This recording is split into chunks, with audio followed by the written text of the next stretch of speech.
सभी को प्रणाम। स्वाध्याय का समय हो गया है, तो आइए गुरु सत्ता, ऋषि सत्ता और माँ गायत्री की सूक्ष्म उपस्थिति में आज का स्वाध्याय का क्रम आरंभ करेंगे। ओम भूर्भुवः स्वाहा तत्सवितुर्वरेण्यं भर्गो देवस्य धीमहि धियो यो नः प्रचोदयात्। ओम गुरुर्ब्रह्मा गुरुर्विष्णु गुरुरेव महेश्वरः गुरुरेव परब्रह्मा तस्मै श्री गुरवे नमः। अखण्डमण्डलाकारं व्याप्तं येन चराचरं तत्पदं दर्शितं येन तस्मै श्री गुरवे नमः। तस्मै श्री गुरवे नमः। सभी को प्रणाम। आज के स्वाध्याय का विषय है भौतिकता का सूक्ष्मीकरण, चेतन सत्ता से एकीकरण। वाङ्मय संख्या 22, पृष्ठ संख्या 3.95, जो कि पुराने संस्करण में है। आज का वाचन आदरणीय शोभना श्रीवास्तव दीदी का है तथा सार प्रस्तुतिकरण आदरणीय मिथिलेश राय भाई साहब का है। शोभना दीदी जी दीदी प्रणाम दीदी। तो आप वाचन का कार्य आरंभ करें। सभी को प्रणाम। परम पूज्य गुरुदेव एवं वंदनीय माता जी की उपस्थिति में मैं आज का स्वाध्याय आरंभ करती हूँ। आज का विषय है भौतिकी का सूक्ष्मीकरण, चेतन सत्ता से एकीकरण।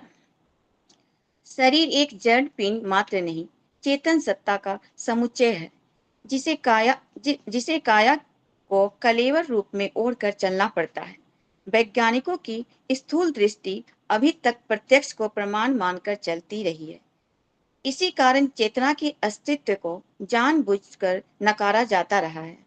लेकिन जैसे जैसे भौतिकी सूक्ष्मीकरण की गहराइयों में प्रवेश करने लगी, चेतना के आयाम संबंधी कई नए क्षेत्र ऐसे प्रकाश में आने लगे जिन्हें स्वीकार करने पर उन्हें अब विवश होना पड़ रहा है। आइंस्टीन कहा करते थे, अनिश्चितता के सिद्धांत पर टिकी पॉलिटिकल फिजिक्स के आधार लूले लंगड़े हैं। ईश्वर कभी पासी नहीं फेंका करता।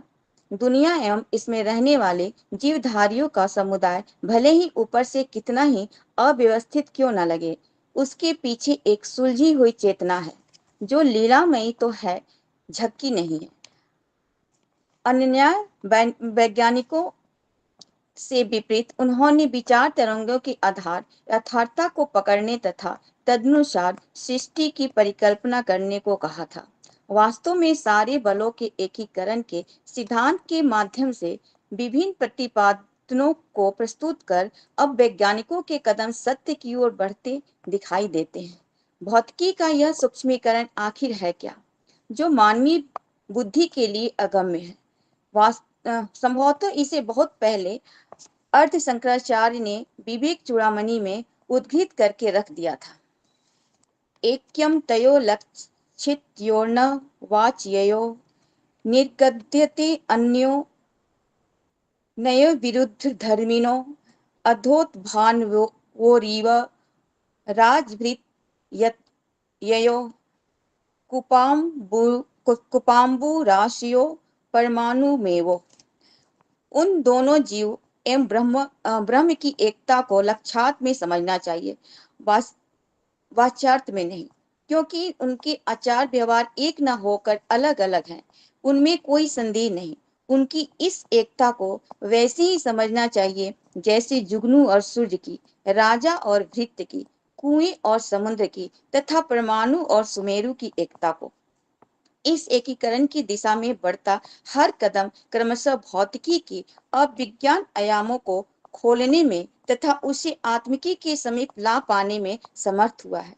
आज से लगभग 50 वर्ष पूर्व अल्बर्ट आइंस्टीन ने देश की परिकल्पना दो बलों के एकीकरण के रूप में की थी, एक गुरुत्वीय और एवं दूसरा विद्युत चुंबकीय। दोनों ही चार मूल बलों में से प्रमुख दो बल हैं। अन्य दो बल हैं वीक फोर्स एवं स्ट्रॉन्ग फोर्स। जिनकी खोज बाद में हो गई। आज वैज्ञानिक इन 4 बलों के एकीकरण के माध्यम से यूनिफाइड फील्ड की परिकल्पना भर करते हैं, लेकिन उस समय जबकि इनकी अत्यल्प जानकारी भर उपलब्ध थी, 4 डायमेंशन कवर्ड स्पेस टाइम को प्रयोगों के माध्यम से आइंस्टीन जैसे दृष्टा वैज्ञानिकों ने प्रमाणित कर दिखाया था। यह उनकी सूक्ष्म दृष्टि का परिचायक है कि गुरुत्वरूपी ज्यामितीय विचार एवं विद्युत चुंबकत्व रूपी देश काल संरचना का एकीकरण उन्होंने उसी समय सोच लिया था। उनका तब का एकीकरण सिद्धांत सूक्ष्म भौतिकी अर्थात ब्रह्मांड की चेतन सत्ता के मूल प्रेरक बल की गहराइयों में जाने हेतु आने वाली वैज्ञानिक पीढ़ी को ऐसी दिशाएं दे गया जो कि शाश्वत सनातन है। यही कारण है कि आज आइंस्टीन को विज्ञान जगत में वही स्थान प्राप्त है जो आर्ष साहित्य में व्यास एवं साधना के क्षेत्र में पतंजलि एवं विश्वामित्र को। चर्चा सूक्ष्मीकरण के संदर्भ में चल रही थी एवं यह समझाने का प्रयास किया जा रहा था कि अंततः यह सूक्ष्म जगत है क्या। कणों प्रति कणों की दुनिया की इतनी चर्चा होती है, कहीं शास्त्र वर्णित लोकोत्तर जीवन इन प्रतिकणों की दुनिया में तो छिपा नहीं है, जिसे भौतिकी और आत्मिकी के तालमल के अभाव में जाना न जा सका हो। सत्य के प्रति प्रेम और निर्भीकता से उसकी खोज उपनिषदों की एक विशेषता रही है। रॉबर्ट ऑनेस्टन ह्यूम अपने ग्रंथ दी 13 प्रिंसिपल उपनिषद में लिखते हैं, सत्य की खोज करने की उत्सुकता उपनिषदों की आनंददायी और प्रशंसनीय विशेषताओं में से एक है। मैक्स मूलर जैसे प्रख्यात पौवर्च्य दर्शन के अध्येता का मत रहा है कि उपनिषदों के रचयिताओं ने किसी भी ऐहिक या परलौकिक सुख को सत्य की खोज के मार्ग में बाधक नहीं बनने दिया। इस अन्वेषण में वे सदैव पूर्वाग्रहों से मुक्त रहे हैं। यही कारण है कि पौवर्च्य अध्याय के माध्यम से ऋषियों में कुछ ऐसे रहस्यों का उद्घाटन किया है जो आज के वैज्ञानिकों के लिए दिशा निर्देश सूत्र की भूमिका बखूबी निभा रहे हैं। Lectures on the Vedanta philosophy Max Muller द्वारा लिखित पुस्तक के उद्धृत ईसावास्य परिषद के प्रारंभ में कही जाने वाली ऋचा पूर्णमद पूर्णमिदम, यह पूर्ण है यह भी पूर्ण है के माध्यम से ब्रह्मांड व्यापी व्यक्त एवं अव्यक्त सत्ता के उसी स्वरूप को प्रकाशित करती है जिसे आइंस्टीन ने अपने सूत्रों में 20वीं सदी के प्रारंभ में कहा था। वेदांत में भी तकनीकी भाषा का प्रयोग हुआ है एवं उपनिषदकार जब वह तथा यह की पूर्णता का उद्घोष करता है तो वह परोक्ष सत्ता पर ब्रह्म के तात्पर्य से तथा यह एक ऐसी वस्तु की ओर संकेत करता है जो इंद्रिय गम्य है। यह मंत्र देश काल और परिणाम की अभिव्यक्ति के प्रति इस व्यक्त जगत का बोधक है। इस प्रकार जहां तक परोक्ष जगत की सूक्ष्मीकृत संरचना एवं उसके विभिन्न आयामों के प्रकटीकरण का प्रश्न है, भारतीय चिंतन और आधुनिक वैज्ञानिक चिंतन दोनों एक मत है। दोनों इस प्रत्यक्ष जगत की विविधता के पीछे परोक्ष में निहित मूल एकता को मानते हैं, लेकिन न ही उपनिषद एवं न ही प्रत्यक्षवादी वैज्ञानिक वही रंग से संतुष्ट होकर रह जाते हैं। दोनों ही वस्तुओं के अंतस्थ को सत्य के चैतन्य पहलू को जानना चाहते हैं।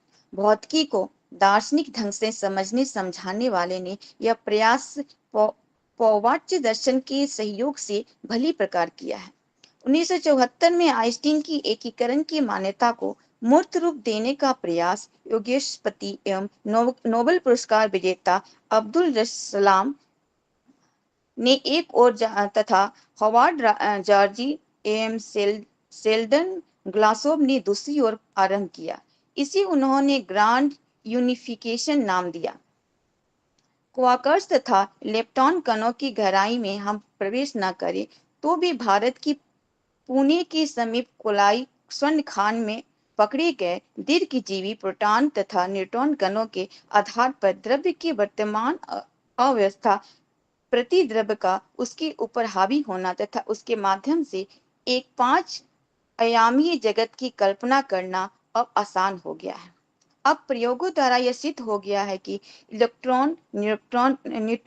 न्यूट्रॉनों का भार शून्य से अधिक है। प्रोफेसर ग्लासोव इस आधार पर कहती हैं कि चार मूल बलों का एकीकरण अब सिद्ध किया जा सकता है। एवं यह भी कि आइंस्टीन अपनी इस कथन में असत्य नहीं कर रहे थे कि इस विराट जगत के मूल में चेतन सत्ता कार्यरत है। आइंस्टीन ने भौतिकी से अधिक महत्व ज्यामिति को दिया है, जो कि किन्हीं निश्चित सिद्धांतों पर तो आधारित है। वे कहते हैं कि क्वांटम फिजिक्स में अनिश्चितता को महत्व दिया गया है, जबकि पॉलिटिकल फिजिक्स में संभाव्यता के सिद्धांत को। उन्हें ये दोनों बातें पसंद नहीं थी। उन्होंने सपोज के आधार पर नहीं, बल्कि प्योर थॉट के आधार पर परोक्ष के रहस्यों को जानने हेतु प्रयास करने पर बल दिया है। अब उन्हीं दो मूल बलों से चार बल, उनके एकीकरण एवं तदनुसार भौतिकी के सूक्ष्म परिसर की परिकल्पना के बाद पिछले 6 वर्षों में परागुरुत्व एवं प्रतिगुरुत्व का सिद्धांत एकीकरण के नींव को और भी मजबूत करने को आ खड़ा हुआ। संभव है इसी एंटी ग्रेविटी में सूक्ष्म जगत का सारा ढांचा निहित हो, जिसमें कण प्रतिकण प्रकाश की गति से भी तीव्र परिभ्रमण करते हो। सारा परलौकिक गतिक्रम यही संचालित होता हो। यह परागुरुत्व भौतिकी का नवीनतम अजूबा है एवं संभव है आत्मिकी के समीप आने का एक माध्यम भी। इसके सम्मुख प्रवक्ता प्रोफेसर न्यूवेन ह्यूजेन का कथन है कि पौवाट्य दर्शन में वर्णित सभी कपबाजियां संभवतः परा एवं प्रति गुरुत्व के माध्यम से वैज्ञानिकों को समझ में आने लगे एवं आइंस्टीन का वह कथन सत्य लगने लगे कि ईश्वर समझदार है, वह कभी उल्टे सीधे पासे नहीं फेंकता। काले कीवर ब्लैक होल्स आदि की कल्पना सत्य हो सकती है, पर है वह भी तर्क संपन्न, वैज्ञानिकता का ही एक अंग, न कि अंशता के आधार पर की गई परिकल्पना। 1934 से लेकर अब तक भौतिकीविद दार्शनिकता वैज्ञानिकता के पलड़े में झूलते रहे हैं और यह भूलते रहे हैं कि यह विज्ञान के दर्शन का एक ही पलड़ा है। सर जेम्स जीन्स इसलिए कहते थे कि भौतिक जगत की समस्त घटनाएं सामंजस्यपूर्ण हैं, यहाँ तक कि वे भी जिन्हें हम संयोग मान बैठते हैं। इन सामंजस्यपूर्ण घटनाओं को गणित की भाषा में सही ढंग से व्यक्त किया जा सकता है।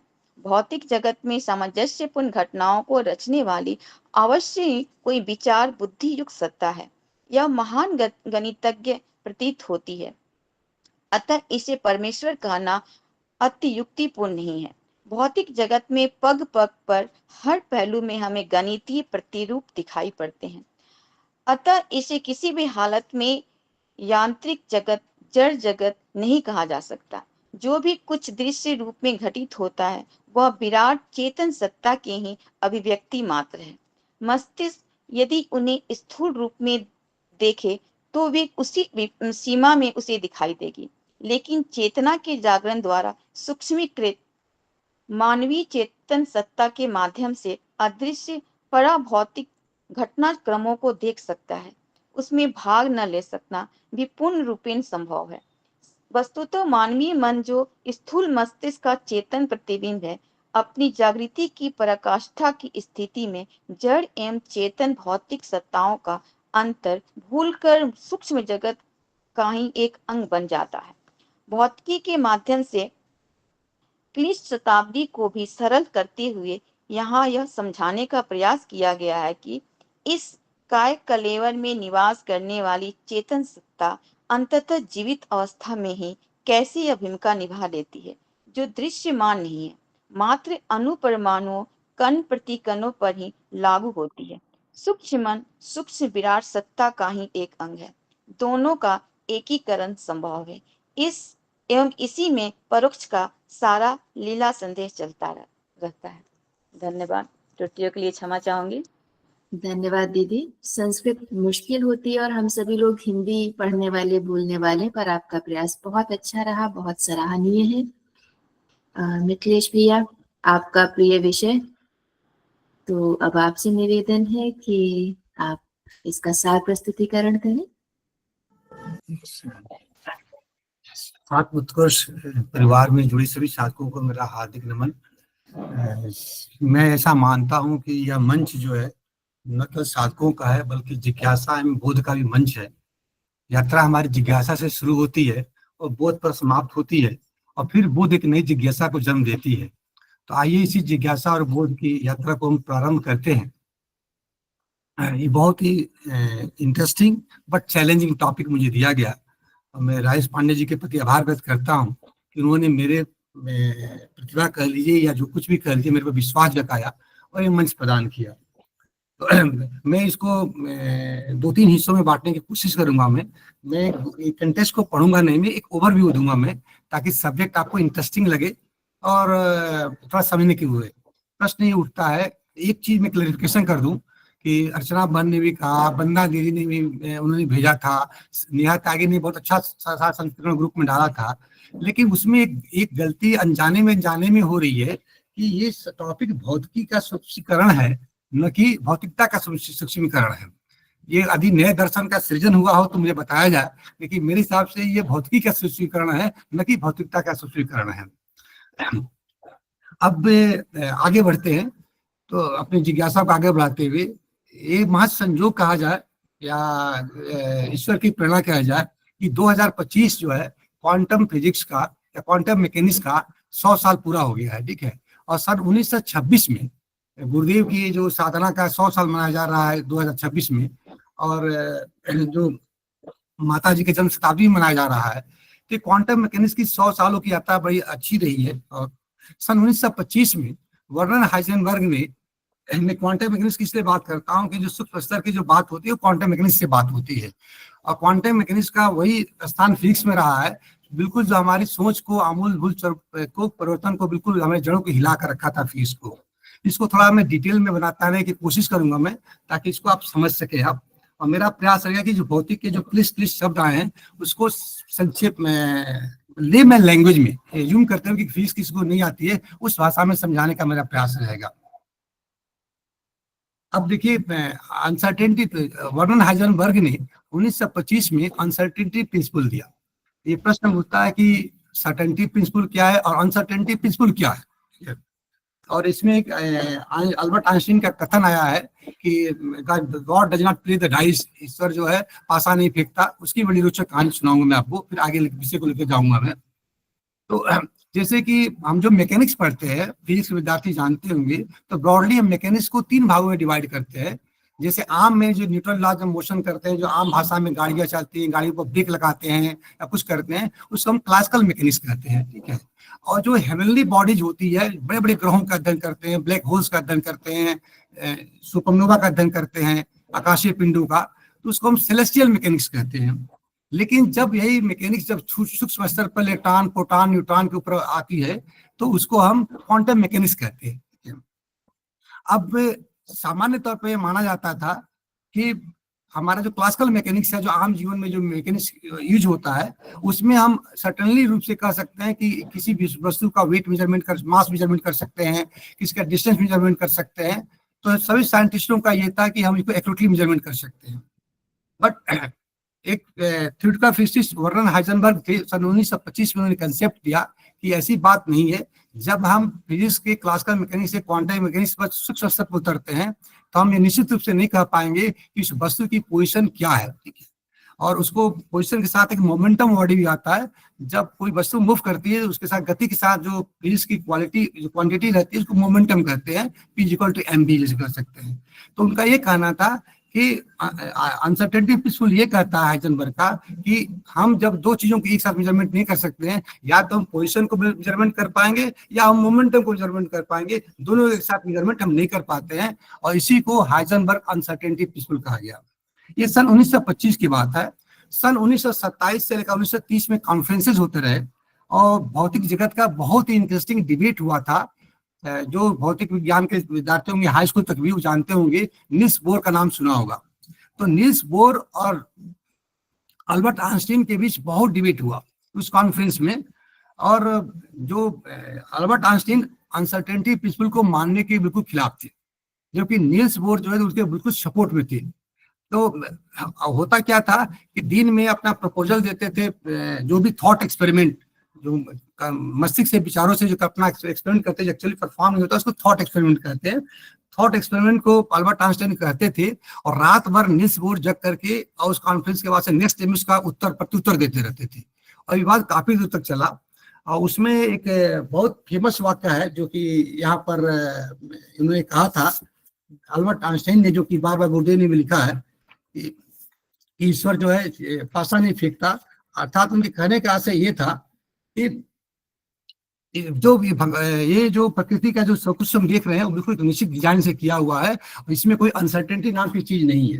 तो जो मूल सोच थी अल्बर्ट आइंस्टाइन की वो ये थी कि प्रकृति बिल्कुल निश्चित है, और जो कि नील्स बोर कहते थे कि प्रकृति जो है संभावनाओं पर आधारित है, प्रोबेबिलिटी पर आधारित है। तो और अल्बर्ट आइंस्टाइन ये कहते थे कि जो क्वांटम थ्योरी जो है वह बिल्कुल इनकम्प्लीट है, जबकि नील्स बोर का था कि ये बिल्कुल कंप्लीट है और ये फंडामेंटल है। एक बहुत अच्छा, जब अल्बर्ट आइंस्टाइन ने ये कहा कि God does not play dice with the universe, ब्रह्मांड के साथ, ये अनसर्टेनिटी का मतलब क्या कि जो लूडो में पासा फेंकते रहते हैं, 2 आएगा 4 आएगा 6 आएगा, इस तरह से भगवान भी कोई इस तरह का पासा नहीं फेंकता रहता है ब्रह्मांड बनाने के पीछे। वह भगवान भी एक सोची समझी रणनीति के तहत इस ब्रह्मांड का गठन हुआ है। इस पर बहुत अच्छा एक जवाब दिया था जो इस गुरुदेव ने इसमें प्रसंग में नहीं आया है। इसका जवाब नील्स बोर ने कहा था ईश्वर के लिए कि stop telling God what to do. Albert Einstein को जवाब दिया था नील्स बोर ने, stop telling God what to do, ईश्वर को मत बताइए कि उन्हें क्या करना चाहिए, जब उन्होंने कहा था। तो बड़ा रोचक प्रसंग इसमें आता है, और अंत में इसका आधार यह था कि अंतिम दम तक जो है वो अल्बर्ट आइंस्टाइन जो इसका अनसर्टेनिटी प्रिंसिपल उसको नहीं मानी, ठीक है, जबकि अल्बर्ट नील्स बोर ने इसको जस्टिफाई किया। इन्हीं आओ दोनों के परिणाम आगे और आगे मैं डिस्कस करूंगा क्या क्या आगे इसके परिणाम रहे। अब हम आते हैं कि इसमें भौतिकी और आत्मिकी में अंतर क्या है, भौतिकी किसे कहते हैं, आत्मिकी किसे कहते हैं, और आत्मिकी में अंतर क्या है। फिर मैं इसके आगे सूक्ष्मीकरण क्या है, भौतिकी के सूक्ष्मीकरण से मतलब क्या है, और सूक्ष्मीकरण में ही एकीकरण क्यों होता है। तो इसमें देखिए, जैसे कि अब जी जानते हैं कि प्रकृति में जो बाह्य रूप में हम अध्ययन करते हैं, और जो विज्ञान की एक शाखा भौतिक है जिसमें भौतिक शास्त्र का हम अध्ययन करते हैं, और इसमें जड़ पदार्थों का हम अध्ययन करते हैं। जहां तक आत्मिकी की बात है, आत्मिकी में हम चेतन विषयों का अध्ययन करते रहते हैं, ठीक है, और चेतना का बात रहता है। जो एक्सपेरिमेंट, जो चेतना के विज्ञान का अध्ययन आत्मिकी के जो ऋषि हैं, जो स्पिरिचुअल साइंटिस्ट हैं, इसमें जो एक्सपेरिमेंट करते हैं वो अपने शरीरों के ऊपर करते हैं, दूसरे को पाए के ऊपर नहीं करते हैं, और उनके जो परिणाम से वह उस परिणाम के एक्सपीरियंस करने के बाद से संसार को बताते हैं, जो विशुद्ध के माध्यम से हमारे पास आया हुआ है।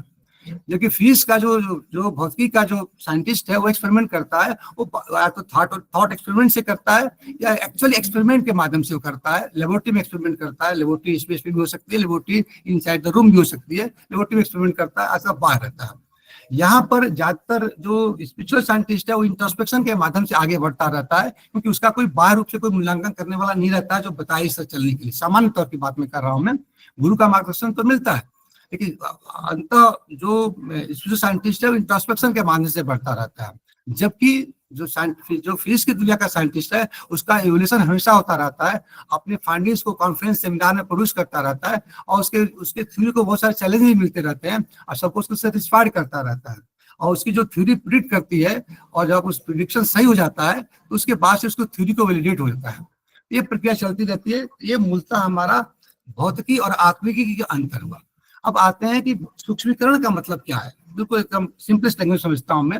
जैसे हम बर्फ लेते हैं और बर्फ को जो है हम पिघलाते हैं तो पानी बनता है, और पानी को पिघलाते हैं तो भाप बनता है। तो इसकी स्थिति क्या होती है, इसका फिजिकल स्पेस आपका सूक्ष्म रूप में चलता रहता है। अब ध्यान दीजिए, बर्फ जो आप रेफ्रिजरेटर में करते हैं उसका वॉल्यूम बहुत कम सा रहता है, पानी काफी फैल जाता है, लेकिन इसके साथ से और एनर्जी उसको मिलती है। जब भाप बनता है तो और सूक्ष्मीकरण हो जाता है उसका, और उसके बाद से क्या होता है, पूरे ब्रह्मांड में पूरे आपका वायुमंडल में फैल जाता है, और फिर बारिश बनकर सबको देता रहता है। तो एक तरीका तो ये उस तरह से समझने का होगा कि ऊर्जा को देने के बाद से ये सॉलिड से लिक्विड से जो गैसेस बनता है वो सूक्ष्मीकरण होता है।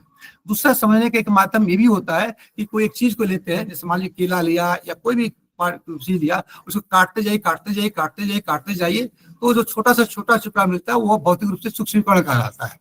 एक तरीका समझने का ये भी हो सकता है, सूक्ष्मीकरण हो सकता है। आपने, हम सभी गुरुदेव के शिष्य हैं, गुरुदेव ने आपने सुना होगा सूक्ष्मीकरण की साधना में गुरुदेव हिमालय में गए थे। तो इसमें जो सूक्ष्मीकरण की जो साधना थी, और उसके बाद से सूक्ष्मीकरण की साधना इसलिए गए थे कि उनकी ताकत का विवर्धन हो, और वह जो मानसिक स्थिति थी, जो चेतना का स्तर था, उसकी सूक्ष्मीकरण करने के लिए गए थे, न कि शरीर का वह सूक्ष्मीकरण करने गए थे। तो यहाँ पर जो भौतिक का सूक्ष्मीकरण की बात हो रही है कि जो भौतिक विषय है उसका जब अध्ययन हम सूक्ष्म रूप में करते हैं, अर्थात क्वांटम लेवल पर जब करते हैं, तो उसमें जो हम विषयों को समझने की कोशिश करते रहते हैं, वह विषय को जो समझने का प्रयास करते हैं, वह हमें चेतना की तरफ जुड़े हुए प्रश्नों के सॉल्यूशन करने की तरफ ले जाती है। अक्सर आप देखिए कि जैसे हम मानते हैं कि हमारा शरीर है, गुरुदेव ने कहा कलेवर, शरीर के अंदर अपनी आत्मा छिपी है, आत्मा है। तो उसी तरह आदमी हमारे से चेतना भी निकल जाए तो शरीर हमारा पिंड मात्र रह जाता है। लेकिन अल्बर्ट आइंस्टाइन ये कहते हैं कि E=mc², उसके माध्यम से ये कहते हैं कि आपका एनर्जी और तो हम मास और C² से मल्टीप्लाई करें तो एनर्जी और मास का रिलेशन बताते हैं। तो अगर डेड बॉडी भी रहती तो भी एक एनर्जी इस तरह से है। तो हम ये कह सकते हैं कि जड़ पदार्थ का भी अपना एक एनर्जी है, और चेतना क्या है, चेतना भी एक एनर्जी का रूप है।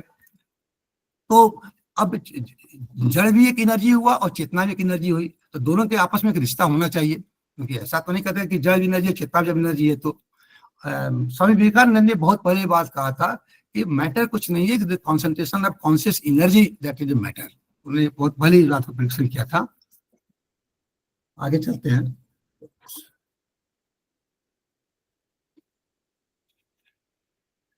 इसमें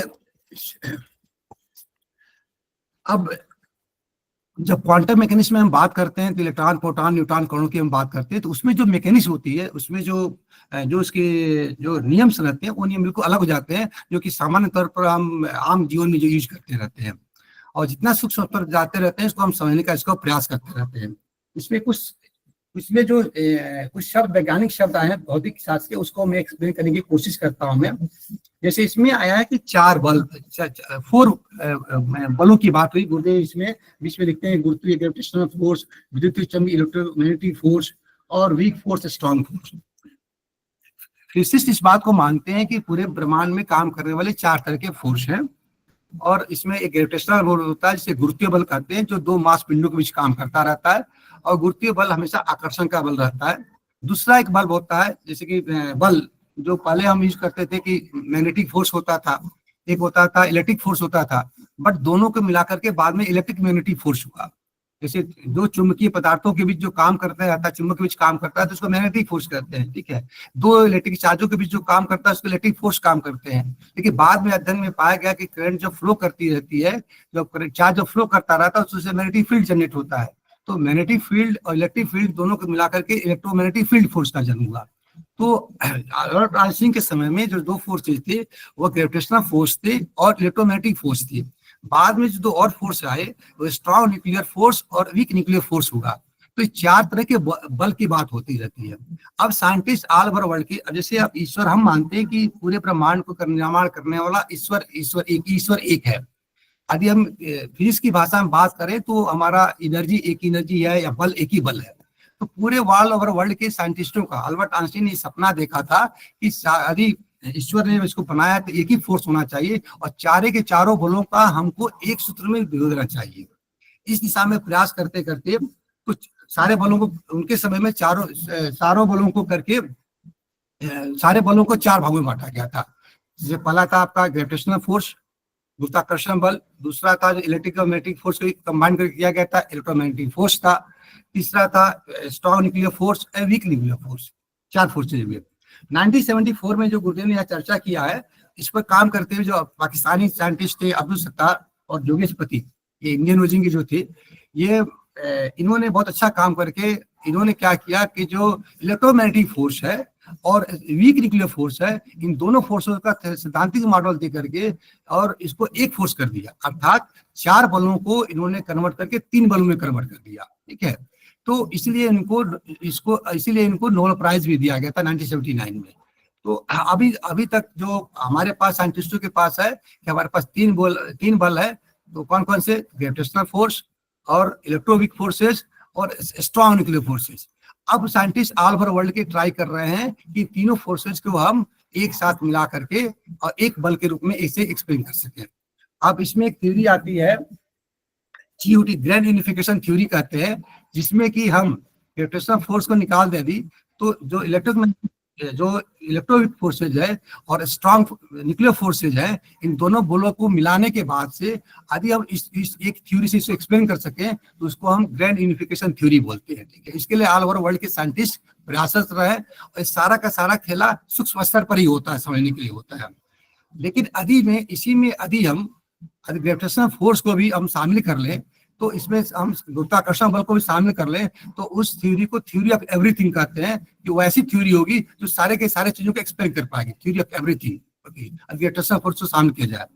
इसमें आपका एक टर्म आया है curved space time, 4 dimension, 5th dimension, 5 आयामी और 4 आयामी।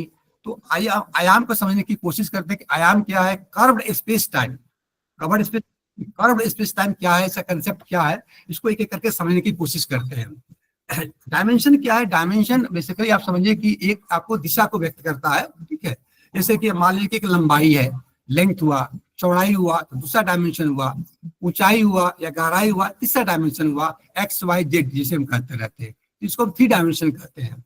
अल्बर्ट आइंस्टीन ने क्या किया कि उन्होंने XYZ के साथ टाइम को भी जोड़ दिया। स्पेस के साथ XYZ क्या हुआ, आपका स्पेस हुआ, और उसके साथ उन्होंने टाइम को जोड़ दिया। अब उन्होंने इसको 4 डायमेंशन कहा गया, XYZ 3 dimension, space plus time 1 dimension, तो 3 + 1 4 डायमेंशन। अब इसको लेमन भाषा में कैसे समझेंगे हम कि स्पेस का टाइम से क्या रिलेशन है। अब ऐसे लेमन से समझने के लिए हम ऐसे समझ सकते हैं कि अभी जो समय यहाँ हो रहा है स्पेस वाले की, मैं बेंगलुरु में बैठा हुआ हूँ मैं, और श्रीलंका में कोई बैठा हुआ है, या अमेरिका में कोई बैठा हुआ है, तो वो उसका XYZ वेरी कर रहा है तो उसका टाइम भी वेरी कर जाएगा। तो कहने का मतलब स्पेस और टाइम का आपस में रिलेशन है, हम ऐसे इसको समझ सकते हैं। तो इसको उन्होंने, अब प्रश्न उठता है कि ये कर्व स्पेस टाइम क्या होता है। इस कर्व मतलब कि वक्र पढ़ते हैं, लिनियर रेखा और कर्व रेखा पढ़ते होंगे हमने।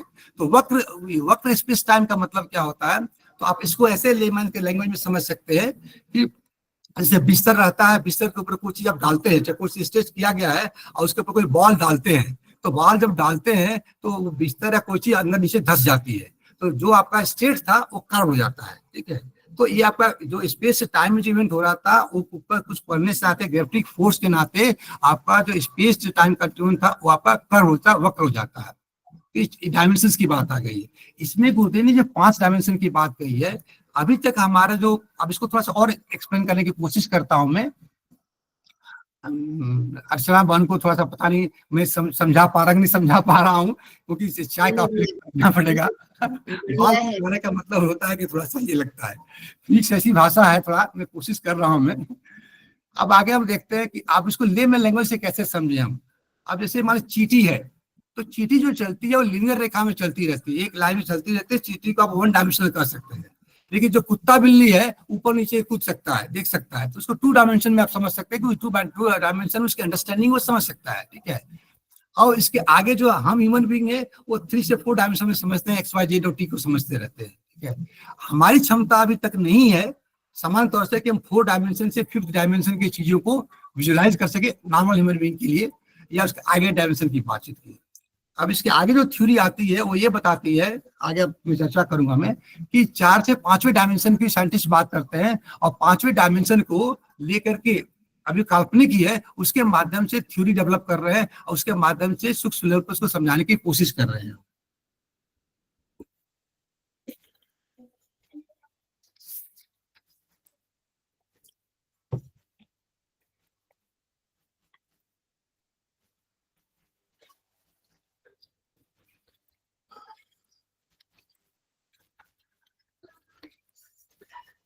अब जैसे यहाँ पर गुरुदेव ने लिखा है कि जो 1974 में आइंस्टीन की एकीकरण की मान्यता को मूर्त रूप देने का प्रयास जुगेश नोबेल पुरस्कार विजेता अब्दुल सलाम ने एक तथा हावर्ड जार्जी तथा गोल्डन सोल्सन ने दूसरी आरंभ किया। उन्होंने ग्रैंड यूनिफिकेशन नाम दिया, जिसे अभी मैंने कहा था ग्रैंड यूनिफिकेशन थ्योरी, जो कि 3 न्यूक्लियर बलों को एक साथ करने की, 3 फोर्सेज एक साथ करने की काम करते रहती है। और आदि से ग्रेविटेशनल फोर्स लगा देते हैं, साथ में तो उसको थ्योरी ऑफ एवरीथिंग बोलते रहते हैं।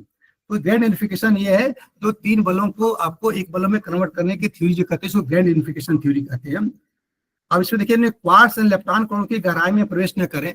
एक क्वार्क और लेप्टॉन इशारे कण है जो इलेक्ट्रॉन, प्रोटॉन, न्यूट्रॉन जो होते हैं, हम सभी पढ़ते हैं। तो प्रश्न उठता है कि न्यूट्रॉन किनसे मिलकर बना हुआ, और सूक्ष्म से जाते हैं। देखिए, हमने मैटर लिया, कोई द्रव्य लिया, द्रव्य को काटते गए अणु मिला, मालिक्यूल मिला, मालिक्यूल के नीचे हम एटम पे गए, एटम के अंदर न्यूक्लियस के अंदर गए, न्यूक्लियस के अंदर हमें आपका न्यूट्रॉन मिला, प्रोटॉन मिला, उसके साथ इलेक्ट्रॉन मिला। फिर साइंटिस्ट के आगे बढ़ते हैं और फिर कहते हैं कि न्यूट्रॉन किससे मिलकर बना हुआ, प्रोटॉन किसका बनकर बना हुआ। तो वहां पर ये सारे टर्म क्वार्क वगैरह के आते रहते हैं उसमें। तो उस स्तर की बात की समझने की बात हो रही है, सूक्ष्म स्तर जाने की बात हो रही है।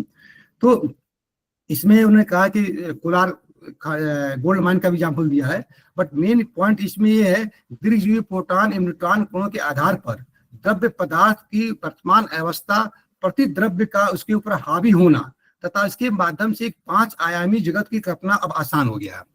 तो डायमेंशन तो मैं बता दिया था कि 3-4 डायमेंशन क्या है, 1 डायमेंशन, 2 डायमेंशन, 3 डायमेंशन, 4 डायमेंशन।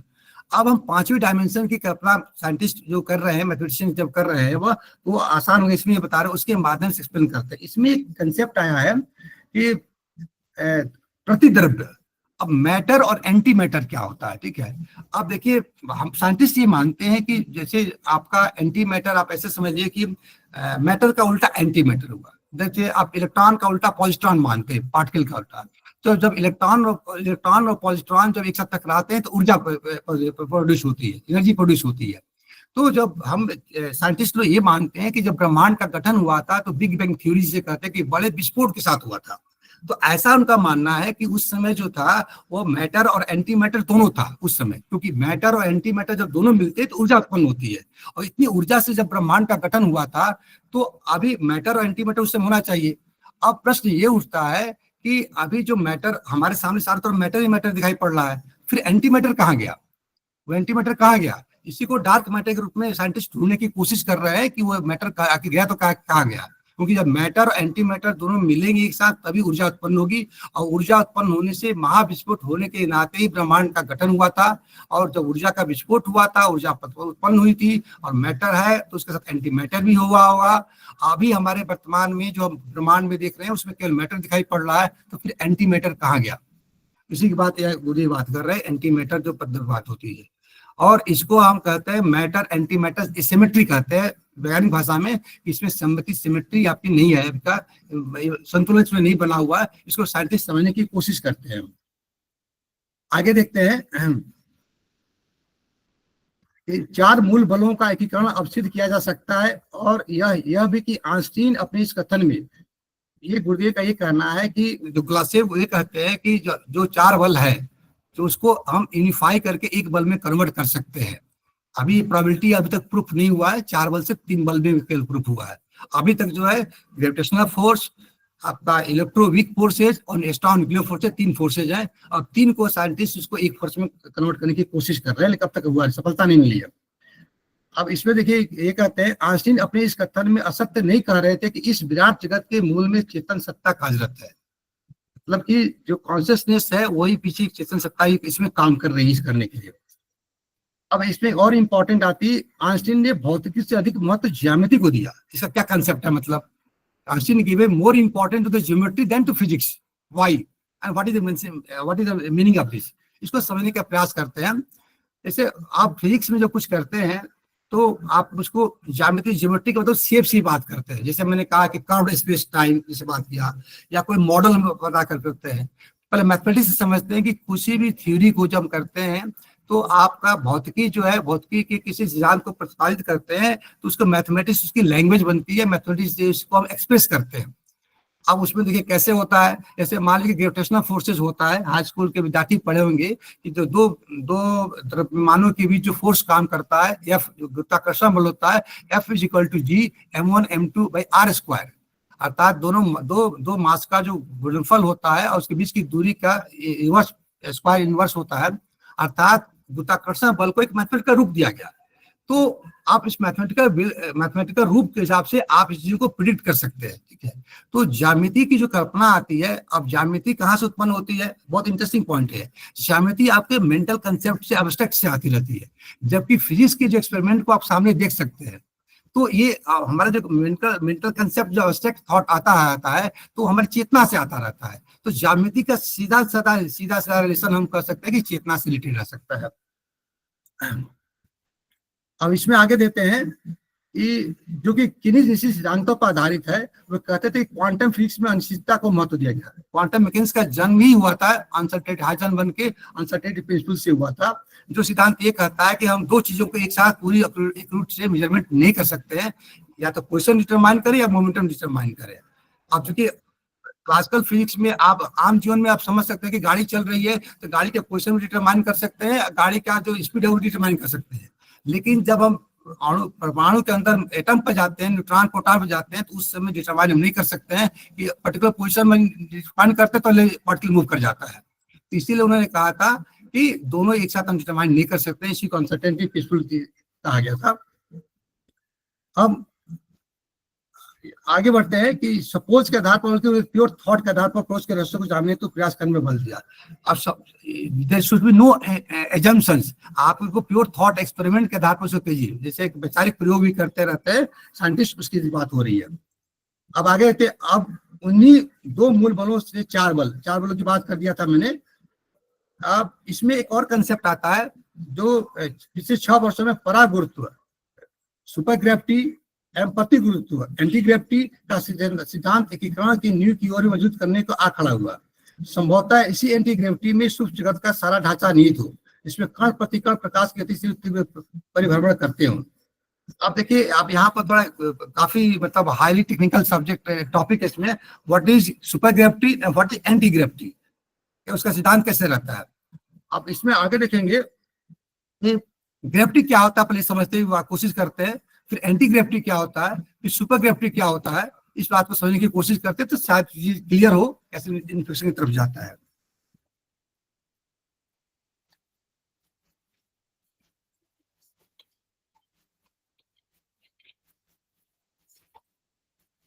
जैसे ग्रेविटी हम देखते हैं तो गुरुत्वाकर्षण बल क्या है कि जो कोई भी चीज आप ऊपर उछालते हैं तो पृथ्वी के नीचे की तरफ खींचती रहती है, तो उसको ग्रेविटी गुरुत्वाकर्षण बल कहते हैं, ठीक है। अब उसका एंटी ग्रेविटी क्या होता है, तो एंटी ग्रेविटी एक्सपेरिमेंटल प्रूफ नहीं हुआ, केवल ये थ्योरेटिकल कंसेप्ट है। ग्रेविटी के उल्टा एंटी ग्रेविटी हुआ, लिटरल मीनिंग ये हुआ, अर्थात यदि किसी वस्तु को इसको उछाल रहे हैं, यहाँ पर इसको ड्रॉप कर रहे हैं तो ग्रेविटी के नाते ये वाटर नीचे गिर रहा है।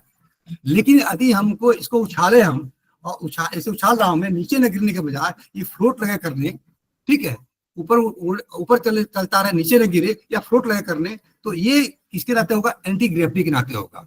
क्योंकि ग्रेविटी जो नीचे तरफ खींचती है उसके अगेंस्ट कोई फोर्स काम कर रहा है जो इसको आकर्षण को न्यूट्रलाइज कर रहा है, उसको एंटी ग्रेविटी कंसेप्ट कहते रहते हैं, ठीक है। अब आगे चलते हैं, उसमें आता है सुपर ग्रेविटी, परागुरुत्व।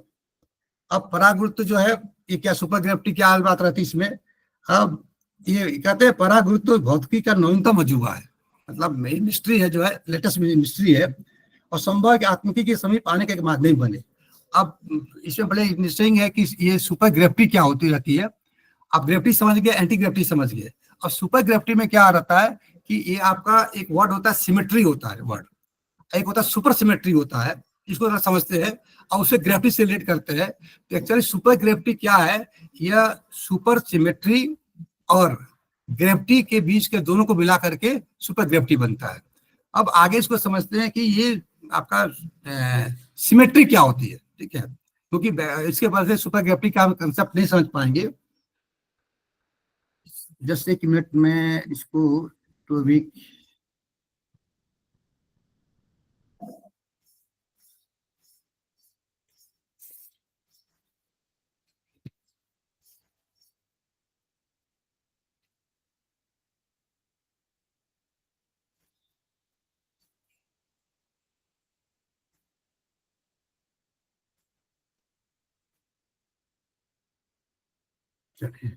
नहीं हो, ये आपका सिमेट्री क्या होती है, सुपर सिमेट्री क्या होती है समझते हैं। जैसे कि भगवान ईश्वर ने बनाया है, हम सभी चेहरा मिरर में देखते रहते हैं, तो उसमें क्या होता है, एक नाक है, नाक के इधर कान है, इधर सॉरी कान भी है और आंख भी इधर तरफ है। तो हमारा अभी ये आप देखिए कि ये कि सारा का सारा पोर्शन इधर रहता है, बराबर रहता है, और इधर सारा पोर्शन बराबर रहता है, ठीक है। तो इसको हम सिमेट्री बोलते हैं। आप मिरर में देखते हैं तो अपने आप प्रतिबिंब देखते रहते हैं। तो सिमेट्री का मतलब सममिति होती है, बराबर रहता है, अर्थात इसमें कोई परिवर्तन करें हम तो उसमें इफेक्ट कोई नजर नहीं आए। जैसे कि आपके सामने मैं डिमॉन्स्ट्रेट कर रहा हूँ कि ये आपका बॉटल है, ठीक है। अब इस बॉटल को मैं इसे घुमा रहा हूँ, तो बॉटल की किसी में इससे कोई अंतर नहीं पड़ेगा। इसको हम क्या बोलेंगे, स्फेरिकल सिमेट्री बोलते हैं। एक फुटबॉल लीजिए आप, और फुटबॉल को लेकर के आप घुमाते रहिए, घुमाने के बाद से कोई अंतर, पोजिशन में अंतर नहीं आएगा, तो इसको हम सिमेट्री बोलते रहते हैं। बस मैं 5 मिनट के बाद खत्म करूंगा, फिर क्वेश्चन लूंगा मैं, ठीक है। क्या टाइम हो गया अभी? अच्छा, समय कुछ ज्यादा हो गया, ठीक है। बस only 4 minutes I take. Topic इतना गंभीर है कि एक एक कंसेप्ट एक्सप्लेन करने के लिए टाइम चाहिए। तो ये आपका सिमेट्री हो गई, सम्मिति हो गई। अब सुपर सिमेट्री क्या होती है? सुपर सिमेट्री ये होती है जैसे कि मान लीजिए कि अब हमारे एक आदमी का दूसरे आदमी से, बिल्कुल लेमन लैंग्वेज कर रहा हूँ, रूप से रूप का मिलन हो रहा है, तो उसे कहेंगे सिमेट्री है। लेकिन रूप के साथ गुणों का भी मिलन हो रहा है, ठीक है। से मान लीजिए कि आपके सामने ये बॉटल लिया हूं मैं, और ये मोबाइल आपके सामने है, और इसका जो रूप है, इमेजिन कीजिए आप, इमेजिनेशन ज्यादा इंपॉर्टेंट करेगी इसमें, इस लेक्चर में। तो इसका रूप और इसका रूप में कोई अंतर नहीं है, तो इसको सिमेट्री बोलेंगे। लेकिन यदि इसके गुण में और इसके गुण में भी कोई अंतर ना रहे, एक्सचेंज करने के बाद से ना रहे, तो इसको हम सुपर सिमेट्री बोलते हैं। ले मैं बता रहा हूँ। अब इस सुपर सिमेट्री और ग्रेविटी को जब मिला करके उसमें करते हैं तो सुपर ग्रेविटी का कंसेप्ट आ जाता है, ठीक है। और इसके साथ क्वांटम ग्रेविटी भी आता है। सब्जेक्ट थोड़ा क्लिष्ट हो रहा है, इसलिए मैं अपने वाणी को विराम देता हूं मैं, और ये कहता हूं कि हम सूक्ष्म स्तर पर फिजिक्स में हम क्या करते हैं कि पार्टिकल जाते हैं, एटॉमिक पार्टिकल के अंदर जो सब एटॉमिक पार्टिकल होते हैं उसके ऊपर कैसे जन्म होता है, कौन से फोर्सेज रिस्पॉन्सिबल थे जन्म करने के लिए, और कैसे फोर्सों का यूनिफिकेशन होगा, उस हिसाब से होगा। और बहुत सारी थ्योरीज में आ रही है, एक स्ट्रिंग थ्योरी भी है। उस स्ट्रिंग थ्योरी कहती है कि पूरा विश्व का डायमेंशन 10 और 11 डायमेंशन है, 10 और 11 डायमेंशन है। मैथमेटिक्स एब्स्ट्रैक्ट कंसेप्ट काफी आगे जाते हैं। मुझे याद है करीब 20-25 साल पहले मेरे नाना जी ने एक क्वेश्चन पूछा था, व्हाट इज ट्रांसफाइनाइट नंबर। इसके बाद अपनी बात को खत्म करता हूं मैं। तो उस समय एमएससी फीस का स्टूडेंट था, मुझे समझ में नहीं आया, पूरा परेशान रहा, पूछता रहा, बीबीसी को लेटर लिखा। इस समय इंटरनेट का जमाना था नहीं। उन्होंने कहा कि पॉल स्पॉन्सकी का बुक पढ़ लो, टर्सियम मार्गेनम। काफी सोशल माइंड के थे वो। बड़ा ढूंढते ढूंढते बुक मिली मुझसे मुझे। उसमें मुझे एक डिफिनेशन मिला, a number which lies beyond infinity is called transfinite number. अब हमारी जो कल्पना की सीमा अनंत ही समझ ग्रैप्स नहीं कर पाती है, तो अनंत के आगे जो नंबर रहता है उसको ट्रांसफाइनाइट नंबर कहते हैं, और उसके आधार पर गॉड का एग्जिस्टेंस मैथमेटिशियन ने प्रूव किया था। तो इसमें एक कथन आया है कि उनके हिसाब से जो भगवान थे वो गणतज्ञ थे, और गणतज्ञ के रूप में उन्होंने पूरे ब्रह्मांड की रचना की है।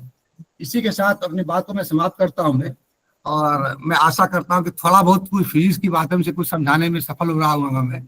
और थोड़ा चाय काफी ले लीजिए, आप लोगों को बहुत हेडेक भी हो गया होगा साथ में। फिर मैं प्रश्न लेना शुरू करता हूँ। धन्यवाद। धन्यवाद भैया। देखिए, वैसे भी मेरा तो विज्ञान से दूर दूर तक कभी कोई वास्ता रहा नहीं। मैं प्योर लिटरेचर वाला कैंडिडेट रही हूँ। बाकी आपका जो सार संक्षेपण था बहुत अच्छा था। थोड़ा बहुत मैंने भी भौतिक विज्ञान को समझने का प्रयास किया। बाकी बिंदु सिंह जी, आदित्य भैया जी, आपके हैंड रेस हैं। तो पहले बिंदु सिंह दीदी अपनी बात जो भी रखना चाहते हैं रखें। अपने आप को अनम्यूट कर लें दी।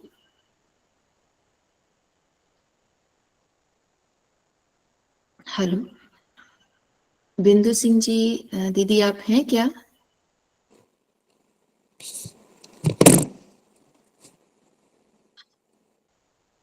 जी। आदित्य भैया, शायद बिंदु दीदी का हाथ गलती से उठा होगा, और अभी मिथिलेश भैया शायद पानी लेने गए हैं। तब तक आप अपनी बात जो भी रखना चाहते हैं रखें, भैया सुन लेंगे। हम वो वाले व्यक्ति हैं, जहां न जाए रवि वहां जाए कवि। तो हम भौतिकी में नहीं जा पाते हैं, हम तो कल्पना वाले लोग हैं। तो आप लोगों से निवेदन है कि बात रखें, विचारों का आदान प्रदान रखें।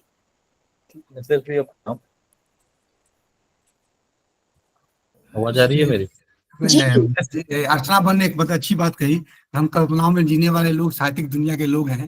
जी तो मैं दो बात इसमें कहूँ मैं कि अल्बर्ट आइंस्टीन को कोट करता हूँ, मैं फिर रिलेट करता हूँ। अल्बर्ट आइंस्टीन ने दो बात कही थी कि experience is the real source of knowledge, एक तो बात वो कही थी। दूसरी बात कही थी imagination is more important than knowledge, okay, because because imagination create the knowledge. तो literature is more important than physics, number one. Number two, हमारे नाना जी कहा करते थे, एक कोट पढ़ते थे, वो मुझे अभी भी याद है, historians lives as dead, economics plan the future, but literature is life itself. तो आप लोग जीवन की ताजगी प्रमाण है, तो ऐसा नहीं है, लिटरेचर बहुत अपने आप में है, और चेतना को जागृत करने में लिटरेचर की बड़ी भूमिका रहती है। चलिए आगे प्रश्न लेता हूं मैं। जी आदित्य भैया। हाँ हाँ भैया प्रणाम, मेरी आवाज आ रही है? जी दीदी? भैया। हाँ तो भैया धन्यवाद पहले तो इतनी सरलता से इस क्लास को लेने के लिए। मेरा प्रश्न इसी मैं एक लाइन को कोट कर रहा हूँ दोबारा से, जहाँ पे फिफ्थ डायमेंशन का डिस्कशन है, यहाँ से इसे इन्होंने ग्रांट यूनिफिकेशन नाम दिया। फिर आगे लिखते हैं गुरुदेव की कि भारत के पुणे के समीप कोलाई स्वर्ण खान में पकड़े गए दीर्घजीवी प्रोटॉन और न्यूट्रॉन के कणों के आधार पर द्रव की वर्तमान अवस्था प्रतिदेव का उसके ऊपर हावी होना तथा उसके माध्यम से पांचवें आयाम की जगत की कल्पना करना आसान हो गया। तो ये फिफ्थ डायमेंशन की जो यहाँ बात हो रही है उसको मैं थोड़ा दोबारा समझना चाहता हूँ। दूसरा कि मैंने कभी सुन रखा था कि उपनिषद में उपनिषद में वेदों में टोटल बताया गया है कि जो वर्ल्ड है, जो ब्रह्मांड है, वो यूनिवर्स 8 डायमेंशन है। मैंने तो कहीं पढ़ा नहीं, मुझे मिला नहीं, मैंने किसी से सुना था। तो आज मुझे पहली बार फिफ्थ डायमेंशन के बारे में मालूम चला है, अभी तक मेरे दिमाग में फोर्थ डायमेंशन ही घूम रहा था। तो भैया से आग्रह है कि फिफ्थ डायमेंशन को दोबारा बता दे, या आपने इससे आगे भी कुछ सुना है तो आप बता सकते हैं। देखिए, जहाँ तक कि फिफ्थ डायमेंशन का तो मैं कुछ कंसेप्चुलाइज नहीं कर पा रहा हूँ मैं, टू बी वेरी ऑनेस्ट। लेकिन जब आप किसी थ्योरी को प्रतिपादित करते हैं तो उसमें आप डायमेंशन मान करके इक्वेशन बनाते हैं, उसमें डायमेंशन के इक्वेशन बना करके n=5 रखने पर आप उसके डिराइव करते हैं कि मैथमेटिकल मॉडल्स है, उसे सॉल्व करने की कोशिश करते हैं और उसे हम सॉल्यूशन ढूंढने की कोशिश करते हैं। जहाँ तक लेटेस्ट मॉडल की बात हुई तो स्ट्रिंग थ्योरी कहती है, स्ट्रिंग थ्योरी में डायमेंशन 10 से 11 डायमेंशन की बात हो रही है आजकल, है ना। अब स्ट्रिंग थ्योरी क्या है? स्ट्रिंग थ्योरी में ये माना जाता है कि जो सारे जो कण निकलते हैं वो कण जो है वो स्ट्रिंग मतलब तार होता है। तो जो तार से सितार के तार रहते हैं, तो तार के जो वाइब्रेशंस होते रहते हैं उस वाइब्रेशन से कणों की रचना हुई है, ठीक है। तो इस स्ट्रिंग थ्योरी ये कहती है, और वो उस थ्योरी को एक्सप्लेन करने के लिए मैथमेटिकल जो साइंटिस्ट है उन्होंने डायमेंशन को 10 और 10 और 11 तक उन्होंने माना है, ठीक है। लेकिन मैं इसको जो मैथमेटिकल कंसेप्ट मानूंगा, मैं इसको मेंटली कंसेप्चुलाइज नहीं कर पा रहा हूँ कि पांचवा डायमेंशन क्या है इसका, ठीक है। But this is the only theoretical concept. हाँ मतलब वहाँ पर द्रव क्या चर्चा की हुई है गुरुदेव, मुझे भी नहीं समझ में आ रहा वो लाइन, इसलिए मैं दोबारा सॉरी। पूछा था। ठीक, हाँ मतलब मेरी भी स्थिति वही है कि मुझे भी वो लाइन समझ में नहीं आ रहा। वहाँ पे पराद्रव का चर्चा है। गुरुदेव लिखते हैं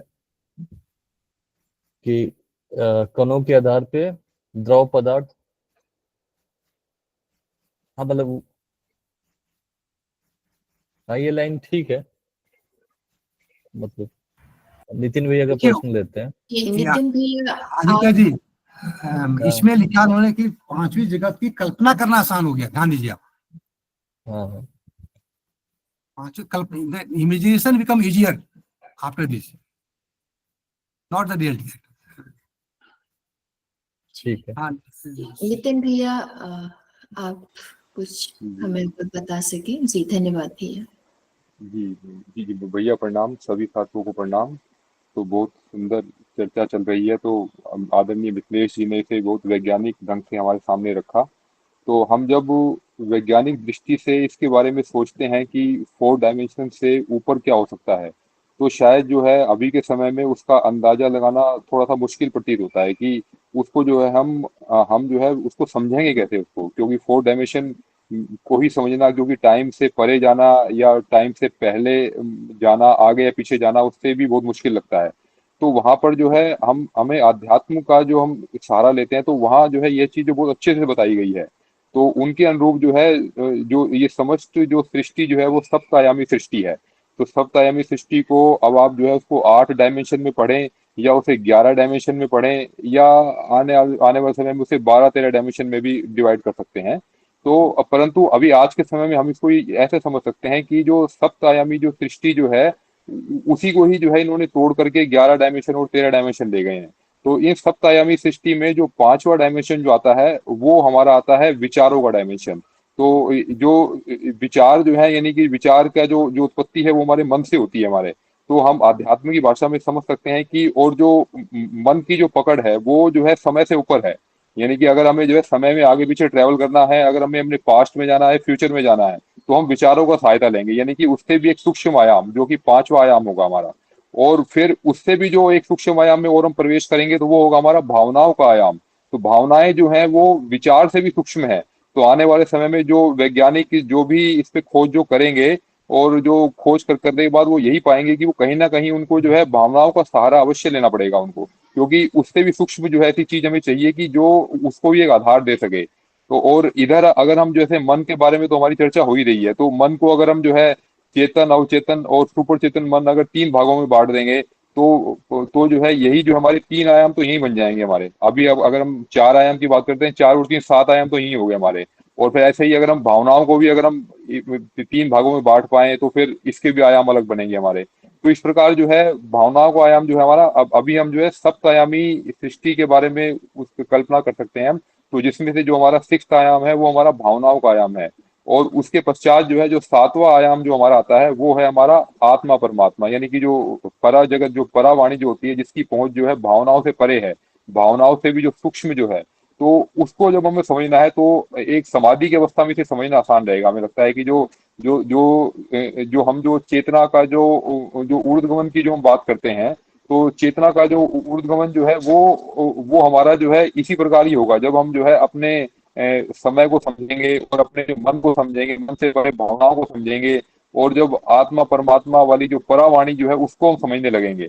तो जो परावाणी में जो भी चर्चाएं होती हैं या ये कहें कि हम जो भी ज्ञान की प्राप्ति जो होती है, तो वो जो है वो चेतना का जो जो सर्वश्रेष्ठ आयाम है, जो जो सबसे उच्चतर आयाम जो है, जिसके बारे में जो है अध्यात्म में जो है वर्णन किया गया है। तो इस प्रकार जो हम इन 7 आयामों को जो जो कि वेदों के अनुरूप जो है वैसे समझ सकते हैं हम। और इसी का ही जो है फिर विज्ञान की भाषा में इसी को ही जो है हम 8 आयाम कहें या 12-13 आयाम कहें, तो ये जो है विज्ञान की भाषा में भी हम समझ करके इन दोनों का एकीकरण कर सकते हैं। और जैसे आज का जो विषय भी जो हमारा जो है तो इसमें जो है जैसे जैसे जो पदार्थ जगत में हमारा सूक्ष्मीकरण होता जाता है और जो चेतना जगत का वो एकीकरण की ओर ही बढ़ता है, तो वास्तव में जो है जो सूक्ष्मीकरण जो है वो हमें क्या दिखाता है कि वैज्ञानिक लोग जो भौतिक जगत में जो खोज रहे हैं वो एक ऐसे पार्टिकल, ऐसे कण की खोज वो कर रहे हैं जिसके माध्यम से जो है संपूर्ण सृष्टि बनी है। या दूसरी भाषा में हम ये समझे कि जिसके माध्यम से सब कुछ बनाया जा सकता है। कोई वो चाहते हैं कि एक ऐसी जो है थ्योरी ऑफ यूनिफिकेशन हमारे सामने आए कि जो है जिसके माध्यम से हम एक ऐसे पार्टिकल की खोज करें जिसको जो है वो आज की भाषा में गॉड पार्टिकल भी कहते हैं।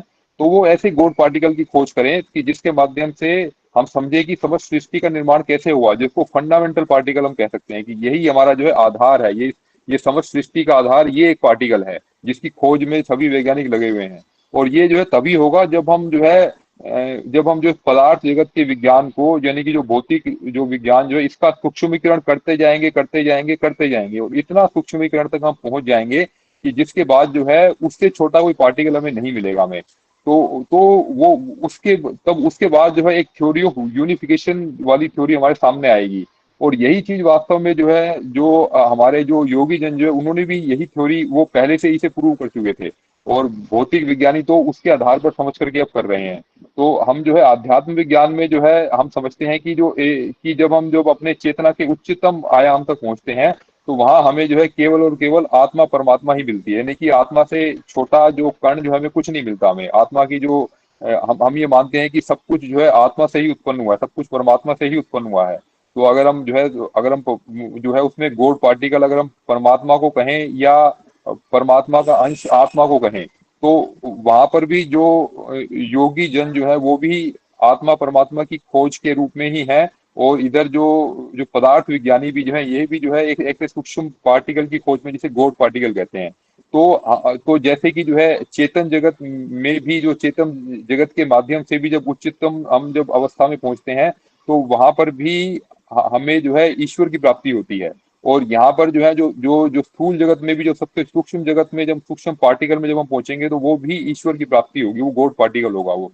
तो दोनों का जो सूक्ष्मीकरण और जो है हमें हमें जो है इसका एकीकरण की ओर ही लेकर के जा रहा है। हम चेतना और इसको हम जो है अध्यात्म और विज्ञान को एक कर रहे हैं यहाँ पर हम।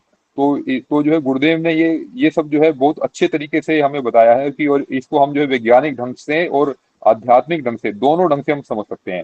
अब ये है कि हम अगर हमें जो है विज्ञान के क्षेत्र में और गहराई में अगर हमें जाना है तो हमें जो है उसके लिए आध्यात्म के क्षेत्र में गहराई से उतरना पड़ेगा। हमें प्रैक्टिकल अपने गहरे करने पड़ेंगे। हमें अपनी चेतना को इतना गहरा लेकर के जाना है कि जिससे कि जो है हम आत्म परमात्मा का जो साक्षात्कार, जो जो स्थिति जो बनती है, उस स्थिति तक हम पहुंचे। तो हमें लगता है कि समय भी अब हो गया है, तो मैं इसी के साथ अपनी वाणी को यहीं विराम दूंगा। बहुत बहुत धन्यवाद सभी का। नितिन प्रणाम भैया। नितिन भैया, एक एक प्रश्न है। जी जी जी जी। अपने चेतना को कैसे गहराई तक लेके जाएं? जैसे हम बोल दिए, अच्छी बात है, सहमत भी है, लेकिन इसको गहराई में लेके कैसे जाएं? इतना सूक्ष्म कैसे करें अपनी चेतना को? समय हो गया है, लेकिन फिर भी मैं प्रश्न कर रहा हूँ आपसे। जी जी जी जी भैया। चेतना की गहराई तो भैया ये तो ना अनुभव से आती है। जैसे अनुभव में जैसे ऐसे देखिए, जब हम फिफ्थ डायमेंशन और सिक्स डायमेंशन जब हम बात करते हैं, तो फिफ्थ डायमेंशन में जब हम आएंगे तो इसका मतलब ये है कि हमारे मन पर पूर्ण नियंत्रण होना चाहिए। तो मन पर पूर्ण नियंत्रण की बात जो आती है, ये जो हमारी जो है विज्ञान में कोश में आती है, मनोमय कोश के ऊपर हम जाते हैं। तो ये जो चेतना का जो स्तर जो है, ये इस प्रकार उठता जाता है कि हम अपने मन के भीतर होने वाले जो जो गतिविधियों को, उसको अपने कंट्रोल में रखते हैं। हम मन के वशीभूत ना होकर के हम मन को अपने नियंत्रण में रखते हैं। हम अपने मन को समझा करके उसको जो है तत्व ज्ञान के माध्यम से उसको अपने पूर्ण रूप से नियंत्रण में लेते हैं। तो इस प्रकार जो है हम एक आयाम ऊपर उठ गए। हम मतलब इसी प्रकार जो है जब हम जो है भावनाओं के क्षेत्र से भी ऊपर उठेंगे, तो इस प्रकार हम देखते हैं कि हमारा जो है चेतना का जो ऊर्ध्वगमन होता जा रहा है। और हम जब सब में जब जब हम जो है एक ही रूप में जब ईश्वर को देखते हैं, कण कण में ईश्वर को देखते हैं, तो हम ये मानते हैं कि अब हमारी जो है ये चेतना की जो उत्कृष्ट अवस्था है।